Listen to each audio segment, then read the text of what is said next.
2023년 수원에서 한 가족이 수백 명의 삶을 무너뜨렸습니다. 수원 일가족 전세 사기. 피해자 수백 명, 피해 금액 수백억 원. 검찰이 확인한 피해자만 411명, 피해 금액 631억 원. 나중에는 500명이 넘는 세입자와 760억 원대 피해가 법정에서 다뤄졌습니다. 이 이야기는 수원 일가족 전세 사기 사건을 모티브로 한 창작 재구성입니다.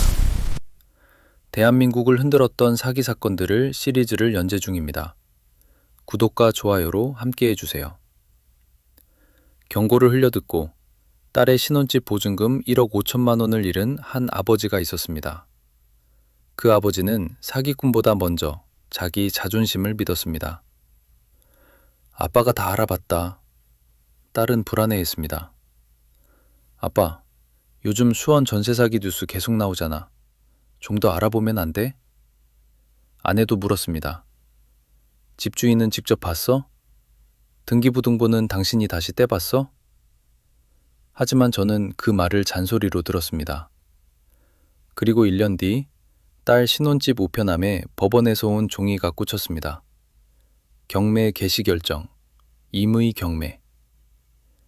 그날 저녁 우리 집 식탁 위에는 법원 우편물과 제가 제대로 읽지도 못한 계약서가 놓여 있었습니다. 아내는 울지 않았습니다. 딸도 울지 않았습니다. 그 침묵이 차라리 원망보다 더 무서웠습니다. 딸이 조용히 저를 불렀습니다. 아빠. 그 다음 말은 제가 이미 알고 있던 질문이었습니다. 아빠, 우리 이제 어디 살아? 저는 대답하지 못했습니다. 그날 저는 알았습니다. 제가 가족을 지킨다고 믿었던 말, 아빠가 다 알아봤다는 말이 사실은 가족을 무너뜨리고 있었다는 것을요. 지금 이 이야기를 처음부터 다시 하려고 합니다. 같은 일을 겪을 분이 한 분이라도 줄었으면 합니다. 같은 나이의 아버지들이 저처럼 무너지지 않았으면 합니다. 저는 평범한 가장이었습니다. 중소기업에서 30년 가까이 일했고 큰 돈은 못 모았지만 빚 없이 살았습니다. 작은 아파트 한 채, 적금 약간, 퇴직금, 그게 전부였습니다. 그리고 딸 하나, 늦게 본 외동딸이었습니다. 작년 봄, 딸이 사위 될 사람을 데려왔습니다. 성실한 청년이었습니다. 모아둔 돈은 많지 않다고 솔직하게 말했습니다. 저는 그 솔직함이 좋았습니다. 그날 저녁 사위가 돌아간 뒤 딸이 말했습니다.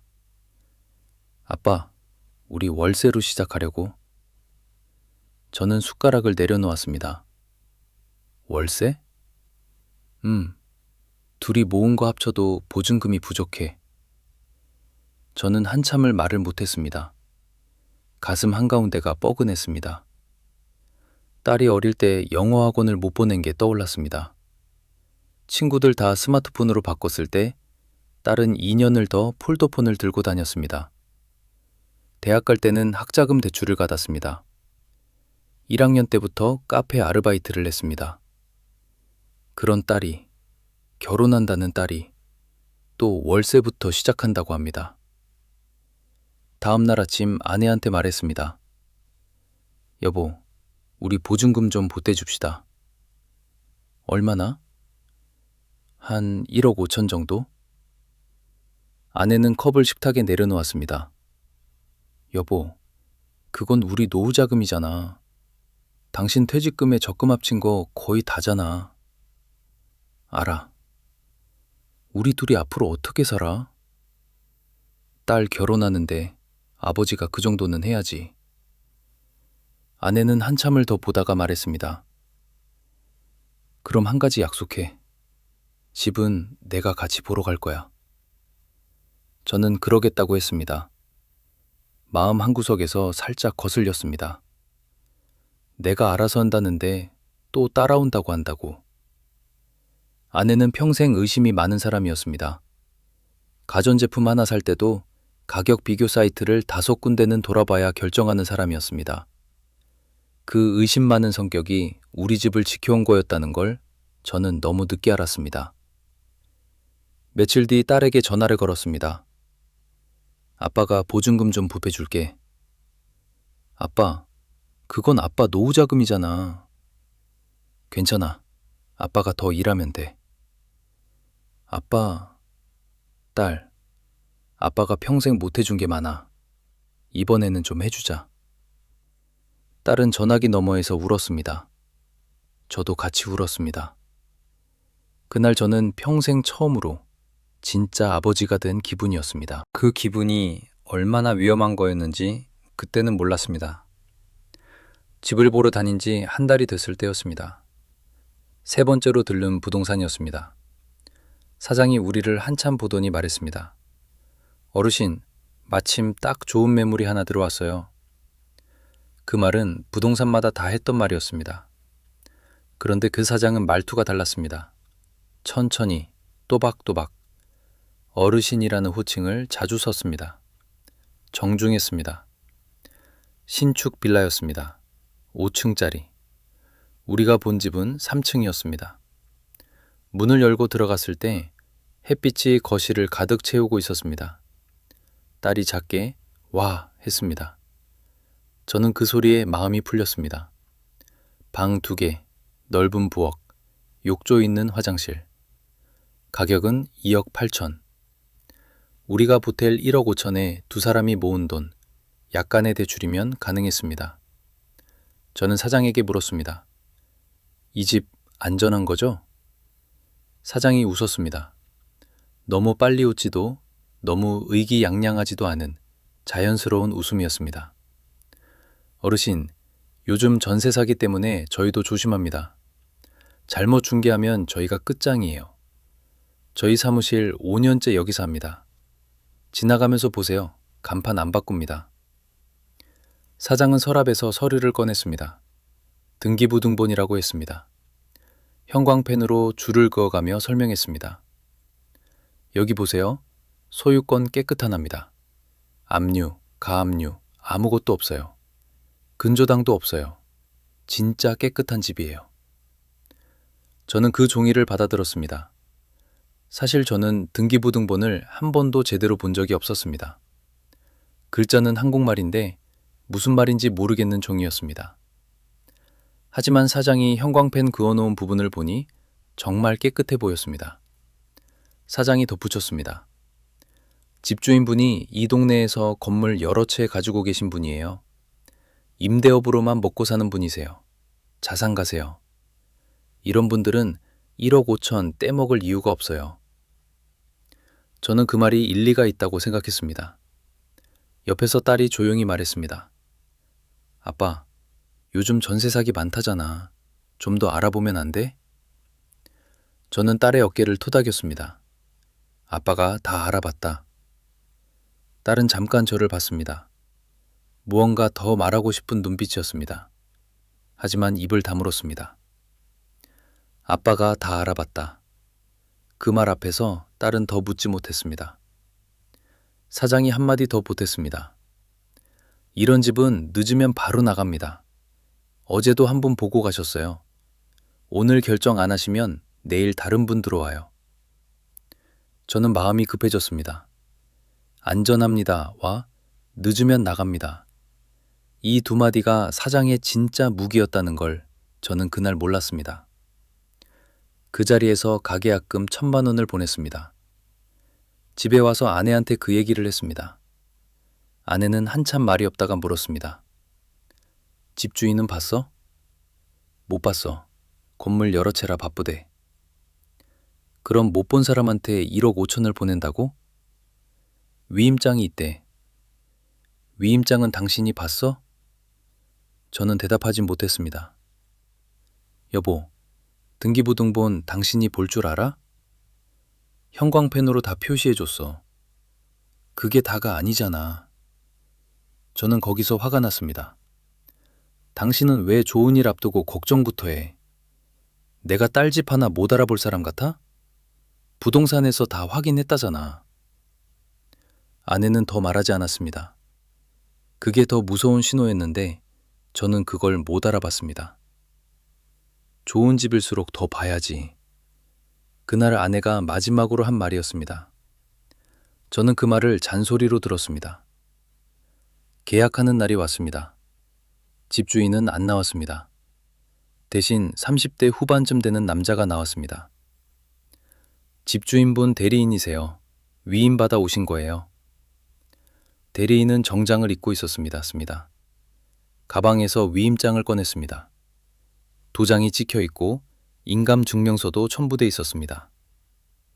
저는 그 서류를 봤지만 제대로 본 건 아니었습니다. 위임장이 어떻게 생긴 건지 그날 처음 봤습니다. 진짜인지 가짜인지 구분할 능력이 없었습니다.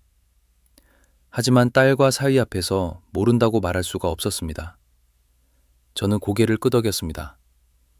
네, 다 있네요. 사실은 다 있는지 없는지도 몰랐습니다. 사위가 한번 물었습니다. 집주인분, 한 번이라도 통화는 가능할까요? 사장이 말했습니다. 아, 사장님이 지방 출장 중이세요. 다음 달에 들어오시면 인사 한번 시켜드릴게요. 위임장 다 있으니까 법적으로는 문제 없어요. 사위는 더 묻지 않았습니다. 사위도 어른들 앞에서 더 캐묻지 못하는 성격이었습니다. 저는 도장을 찍었습니다. 그날 저녁 아내한테 계약서를 보여줬습니다. 아내는 안경을 쓰고 한참 들여다봤습니다. 여보, 집주인 이름이 여기 있는 사람 맞지? 맞을 거야. 맞을 거야가 아니라 맞아? 등기부등본에 그 이름 있었어. 근데 왜 직접 안 나왔대? 위임장이 있어. 아내는 안경을 벗었습니다. 여보, 후회 안 할 자신 있어? 있어. 진짜? 여보, 그만 좀 해. 부동산에서 다 확인했다잖아. 아내는 그날 일찍 잤습니다. 등을 돌리고 누웠습니다. 저도 등을 돌리고 누웠습니다. 결혼하고 30년 동안 등을 돌리고 잔 적이 손에 꼽았습니다. 그날이 그중 하나였습니다. 그 밤을 저는 자주 떠올립니다. 그날 한 번이라도 더 물어봤다면, 집주인 직접 통화를 요구했더라면, 변호사 사무실 한 번이라도 갔더라면, 저는 하나도 안 했습니다. 자존심 때문이었습니다. 저는 딸 앞에서, 사위 앞에서, 아내 앞에서 모르는 사람이 되고 싶지 않았습니다. 그 그림 하나 지키느라 1억 5천을 잃었습니다. 잔금일에 1억 5천이 통장에서 빠져나갔습니다.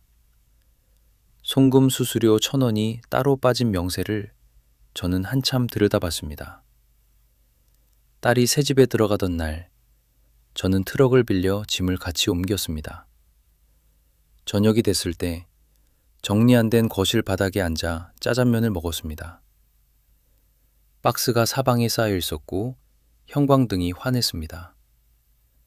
딸이 짜장면을 먹다가 저를 봤습니다. 아빠, 고마워. 저는 그 말 한마디에 가슴이 가득 찼습니다. 집에 돌아오면서 아내한테 말했습니다. 여보, 거봐, 내가 좋은 집 골랐잖아. 아내는 창밖을 보면서 말했습니다. 좋은 집이면 좋겠다. 며칠 뒤 결혼식이 있었습니다. 사돈이 저에게 인사했습니다. 신혼집까지 잘 해주셨다면서요?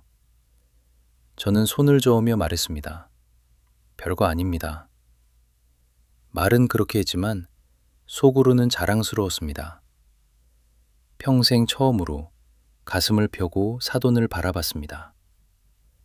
신혼여행을 다녀온 딸이 사진을 보냈습니다.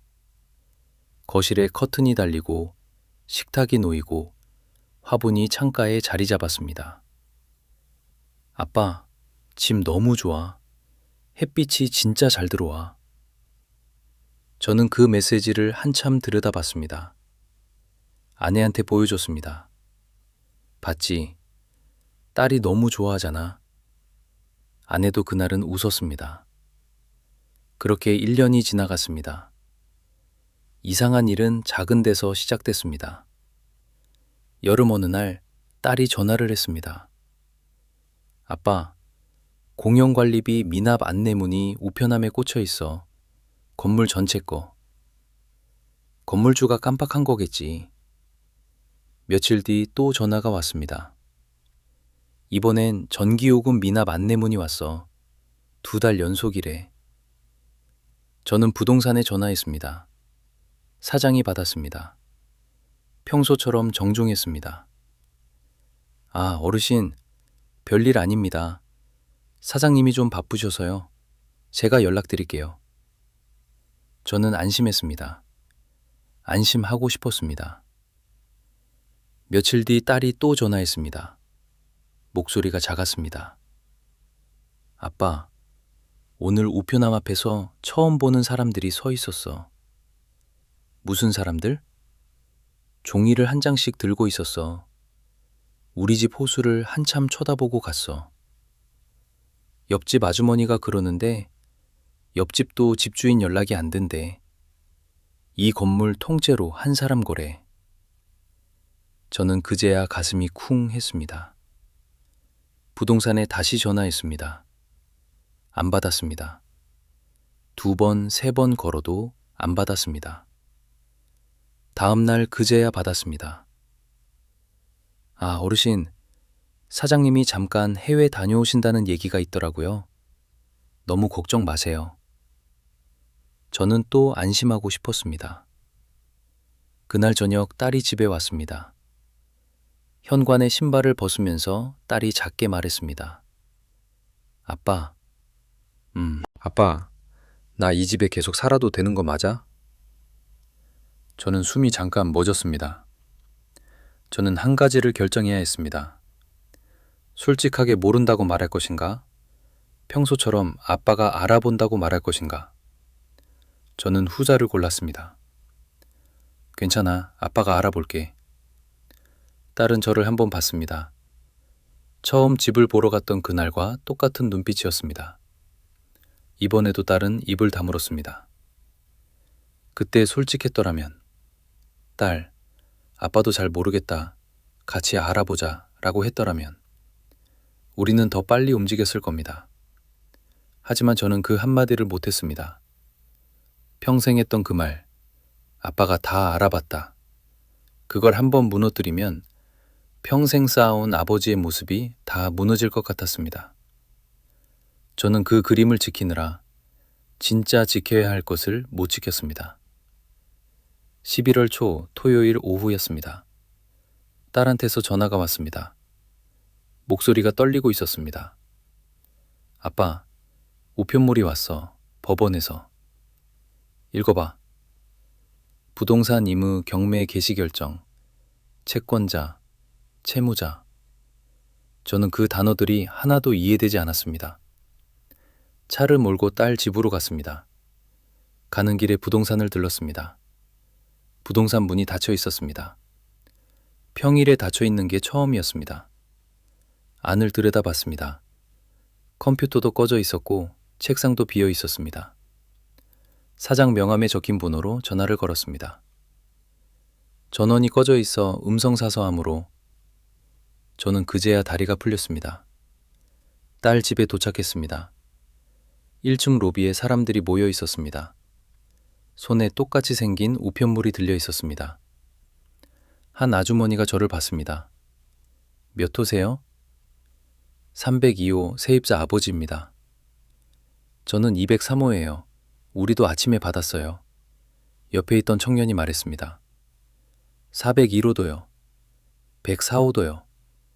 502호도요. 누군가 천천히 말했습니다. 거기도요? 그 한마디가 노비를 조용하게 만들었습니다.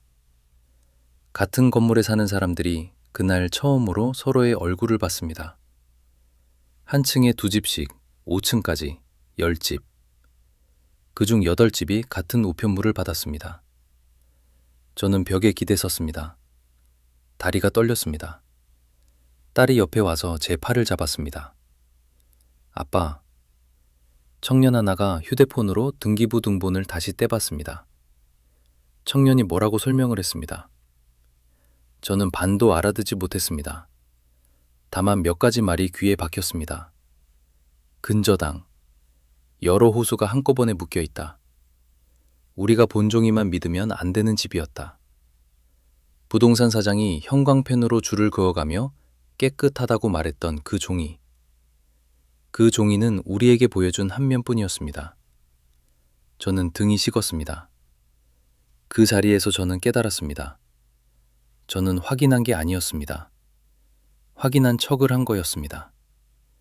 그보다 더 아픈 건 제가 모른다는 걸 숨겼다는 사실이었습니다. 딸 앞에서, 사위 앞에서, 아내 앞에서. 저는 모른다는 말을 끝까지 하지 못했습니다. 청년이 또 말했습니다. 이런 거 뉴스에서 봤어요.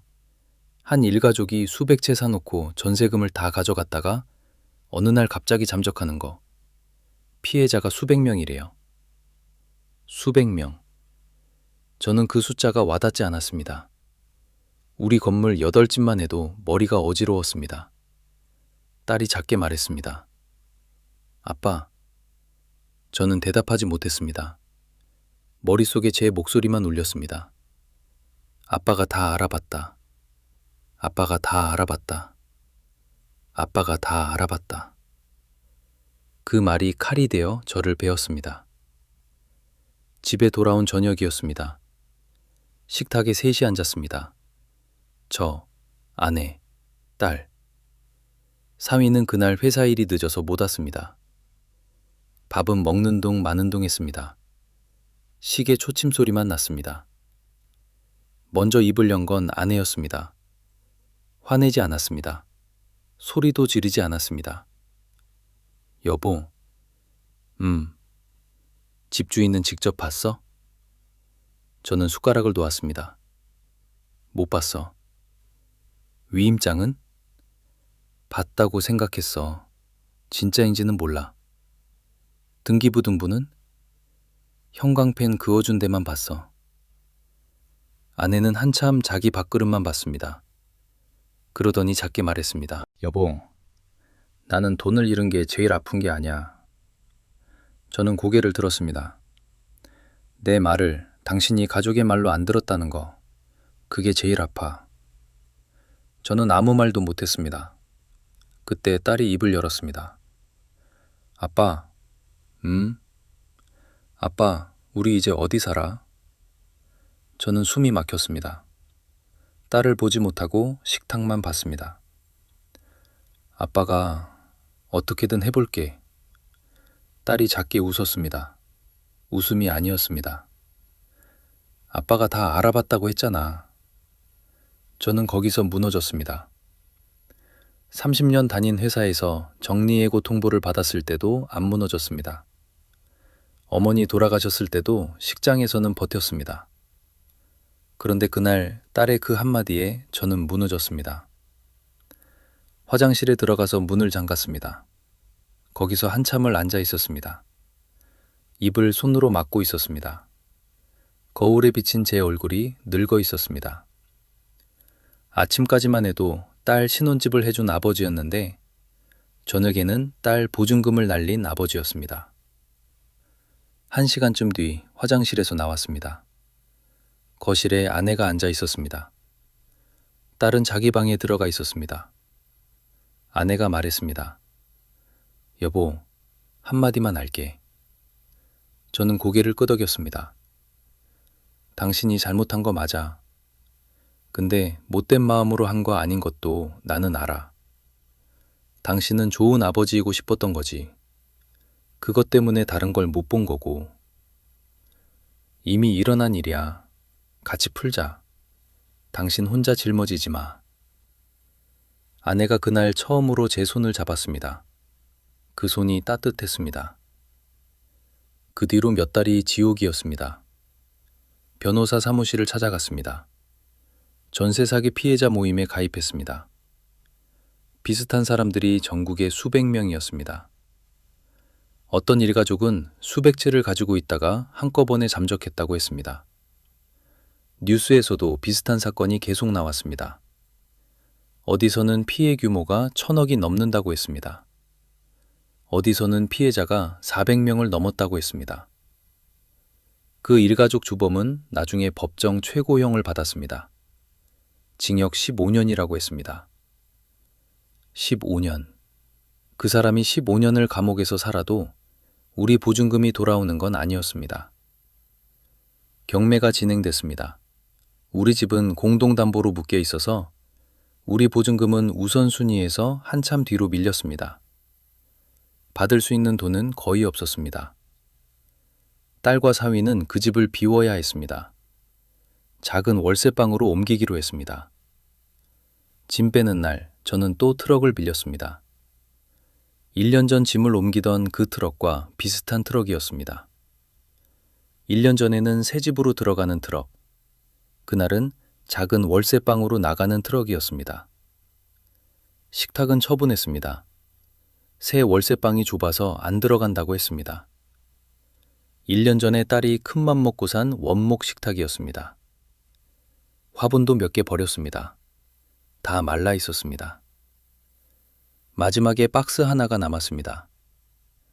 아빠, 그 박스 좀 잡아줘. 이게 뭔데? 결혼사진 액자. 아빠, 그거 깨지지 않게 해줘. 저는 트럭에 박스를 싣다 말고 잠깐 멈췄습니다. 지킬 수 있는 게 사진 액자 하나밖에 안 남았구나. 그 생각을 했습니다. 딸이 작은 월세방으로 옮긴 다음 달부터 저는 경비 일을 시작했습니다. 대출도 생겼고 뭐라도 해야 했습니다. 우리 아파트를 팔자는 말도 했지만 아내가 막았습니다. 여보, 한 명이 무너지면 다 무너져. 일단 이 정도로 막자. 경비실 소장이 말했습니다. 여기 일은 어렵지 않습니다. 사람 잘 보면 됩니다. 저는 그 말이 가슴에 박혔습니다. 저는 사람을 못 봤습니다. 부동산 사장의 부드러운 말투를 봤지 진짜 의도를 못 봤습니다. 등기부 등본의 형광펜 자국을 봤지 그 종이가 보여주지 않는 면을 못 봤습니다. 저는 서류를 본 게 아니라 중개사의 말을 봤습니다. 집을 본 게 아니라 제 자존심을 봤습니다. 처음 한두 달은 딸을 보러 못 갔습니다. 얼굴 보기가 너무 미안해서 도망 다녔습니다. 어느 날 아내가 말했습니다. 여보, 도망 다니지 마. 딸은 아빠가 안 오는 게 더 서운해. 다음 주말 저는 딸 월세방으로 갔습니다. 작은 골목 안쪽이었습니다. 햇빛이 거의 안 드는 골목이었습니다. 들어가자마자 작은 부엌, 그 옆방 하나, 그게 다였습니다. 부엌 창문 너머로 옆 빌라 벽이 바로 보였습니다. 딸이 라면을 끓이려 했습니다. 저는 가져온 만두를 꺼냈습니다.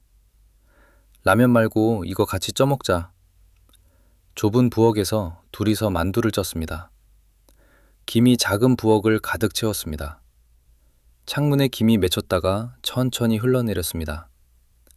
작은 접이식 식탁에 마주 앉았습니다. 식탁은 한쪽으로 살짝 기울어 있었습니다. 신축 빌라 거실에 쏟아지던 햇빛이 떠올랐습니다. 저는 그 햇빛을 딸에게서 빼앗아온 것 같았습니다. 먼저 입을 연 건 딸이었습니다. 아빠, 아빠, 나 아빠가 안 미웠던 거 아니야? 저는 만두를 집으려던 젓가락을 내려놓았습니다. 미웠어. 근데 계속 미워하면 우리까지 끝날 것 같았어. 저는 한참 동안 말을 못했습니다. 아빠, 잘못한 거 맞아. 근데 나 망하라고 그런 거 아니잖아. 아니지, 절대. 한 가지만 약속해줘. 뭐든. 다음부터는 혼자 결정하지 마. 모르면 모른다고 해. 같이 알아보자. 저는 만두 그릇을 봤습니다. 만두에서 김이 올라오고 있었습니다. 딸, 미안해. 미안하지 마.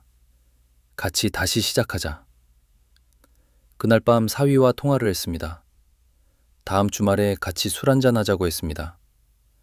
작은 술집에서 마주 앉았습니다. 사위가 술잔을 들었습니다. 아버님, 화가 안 났던 건 아닙니다. 저는 술잔을 그대로 들고 있었습니다. 솔직히 원망도 했습니다. 근데 사기친 사람보다 우리끼리 갈라지는 게 더 싫었습니다. 저는 술잔을 내려놓았습니다. 그래서 안 갈라지려고요. 아버님, 저희 또 시작할 거예요. 저는 고개를 숙였습니다. 사위 앞에서 또 무너지기 싫었지만 눈가가 뜨거웠습니다. 며칠 전 딸이 전화를 했습니다. 사위 회사 근처에 작은 빌라가 매물로 나왔다고 했습니다. 두 사람이 모은 돈에 우리가 조금 보태고 디딤돌 대출이면 가능할 것 같다고 했습니다. 아빠, 같이 보러 갈래? 저는 잠깐 멈칫했습니다. 또 집을 보러 가는 게 무서웠습니다. 또 무슨 일이 생길까봐. 저는 말했습니다. 갈게. 근데 딸, 이번엔 아빠가 알아봐서 가는 거 아니야? 같이 알아보러 가는 거야. 변호사도 만나서 같이 가자. 등기부등본도 셋이 같이 보자. 집주인도 직접 만나자. 못 만나겠다고 하면 그 집은 안 사. 딸은 한참 말이 없었습니다. 같이 알아보자. 전화를 끊고 거실에 앉아 있었습니다. 아내가 옆에서 물었습니다. 누구야? 딸이. 같이 집 보러 가자고. 여보, 이번엔 같이 가. 그럴 거야. 당신도 같이 가. 내가? 당신이 묻는 거 그게 진짜 봐야 할 거야. 집주인은 직접 봤어. 등기부등본 누가 봤어. 좋은 집일수록 더 봐야지. 그 말 다 맞았잖아. 아내가 한참 저를 봤습니다. 여보, 사람이 변하긴 변하네. 늦었지? 늦었지. 근데 안 변한 것보단 나아. 저는 1년 전과는 다른 사람이 되어 있습니다. 1년 전에 저는 아빠가 다 알아봤다고 말하는 아버지였습니다. 지금의 저는 같이 알아보자고 말하는 아버지가 되려고 합니다. 이 말이 평생 안 해본 말입니다. 입에 잘 안 붙습니다. 그래도 한 번, 두 번 해봅니다. 이 말 한마디면 됐을 일이었습니다. 1억 5천도, 딸의 신혼도, 1년의 평혼도, 이 말 한마디면 다 지킬 수 있었습니다. 저는 이 말을 너무 늦게 배웠습니다. 오늘 밤도 경비실에 앉아 창밖을 봅니다. 단지가 조용합니다. 평생 저는 가족을 지키는 사람이 저 혼자라고 생각했습니다. 그래서 다 알아본다고 했고 다 결정한다고 했습니다. 가족이 같이 알아보고 같이 결정하는 게 진짜 가족을 지키는 길이었다는 걸 저는 1억 5천을 잃고서야 알았습니다. 이 이야기를 듣고 계신 분들 중에 딸 결혼 앞두고 보증금 보태주고 싶은 마음 가득한 아버지가 계실지 모릅니다. 그 마음은 잘못이 아닙니다. 너무 좋은 마음입니다. 다만 한 가지만 부탁드립니다. 가족이 걱정하는 말을 잔소리로 듣지 마세요. 아내가 묻는 말, 딸이 조심스럽게 꺼내는 말, 그게 다 신호일 수 있습니다. 저는 그 신호를 놓쳤습니다.